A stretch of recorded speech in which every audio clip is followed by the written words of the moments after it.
ಆ, ಸಾಕಷ್ಟು ಕಳೆದ 3-4 ವರ್ಷದಿಂದ ಆ ವಿಚಾರದಲ್ಲಿ ಚರ್ಚೆ ಆಗ್ತಾ ಇದೆ. ಆ ಹೆಣ್ಮಗಳ ಒಂದು ಸಾವಿನ ಬಗ್ಗೆನೂ ಕೂಡ ಒಂದು ಸಮಾಜದ ಒಂದು ಪ್ರಶ್ನೆ ಇದೆ.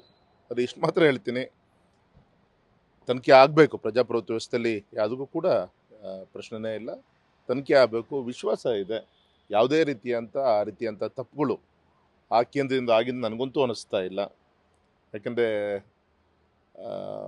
ಮಂಜುನಾಥೇಶ್ವರನ ಸನ್ನಿಧಾನದ ಧರ್ಮದರ್ಶಿಗಳ ಒಂದು ನೇತೃತ್ವದಲ್ಲಿ ಇಡೀ ದೇಶದ ಎಷ್ಟೋ ಹೆಣ್ಣುಮಕ್ಕಳಿಗೆ ನ್ಯಾಯ ಸಿಗ್ತಿರೋಂಥ ಈ ಸಂದರ್ಭದಲ್ಲಿ ಈ ರೀತಿ ಕ್ಷುಲ್ಲಕ ಕಾರಣಗಳನ್ನ ಇಟ್ಕೊಂಡು ಚರ್ಚೆಗಳು ಆಗ್ತಾ ಇದೆ.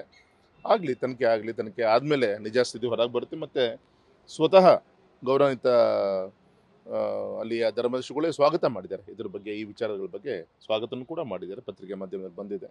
ಸೊ ಆದಷ್ಟು ಬೇಗ ಈ ವಿಚಾರ ಕೊನೆ ಆಗಬೇಕು. ಸುಮ್ಮನೆ ಡ್ರ್ಯಾಗ್ ಮಾಡಿಕೊಂಡು ಹಾಗಂತೆ ಹೀಗಂತೆ ಆ ಒಂದು ಕೇಂದ್ರದ ಬಗ್ಗೆ ಇರುವಂಥ ಒಂದು ವಿಶ್ವಾಸ ಹಾಳು ಮಾಡ್ಕೊಳ್ಳೋದು ಬೇಡ. ಬೇಗ ತನಿಖೆ ಮಾಡಲಿ, ಬೇಗ ಇರೋ ಸತ್ಯಾಸತ್ಯವನ್ನು ಈ ರಾಜ್ಯಕ್ಕೆ ಮುಟ್ಟಿಸ್ಬೇಕು ಅಂತೇಳಿ ನಾನು ಕೂಡ ಒತ್ತಾಯನ ಮಾಡ್ತೀನಿ ಸರ್. ಸಾಕಷ್ಟು ಸಂಘಟನೆಗಳು ಅನುಮಾನವನ್ನು ಕೂಡ ವ್ಯಕ್ತಪಡಿಸ್ತಾರೆ. ಎಸ್ ಸಹಜ, ಮನುಷ್ಯ ಅಂದಮೇಲೆ ಅದು ಅನುಮಾನ ಬರೋದು ಸಹಜ. ಅದು ತಕ್ಕಂಗೆ ಸರ್ಕಾರನೂ ಕೂಡ ಸ್ಪಂದನೆ ಮಾಡಿದೆ, SIT ತನಿಖೆಗೂ ಕೂಡ ಆದೇಶ ಮಾಡಿದೆ. ಸೊ ಒಂದು ಸತಿ ಈ ಒಂದು ತಪ್ಪು ಈ ರೀತಿಯಂಥ ಚರ್ಚೆಗಳು ಏನು ಆಗ್ತಾ ಇದೆ, ಒಂದು ಕೊನೆ ಆಗಬೇಕು. ಸೊ ಆ ದೃಷ್ಟಿಯಿಂದ ಒಳ್ಳೆ ತೀರ್ಮಾನನೇ.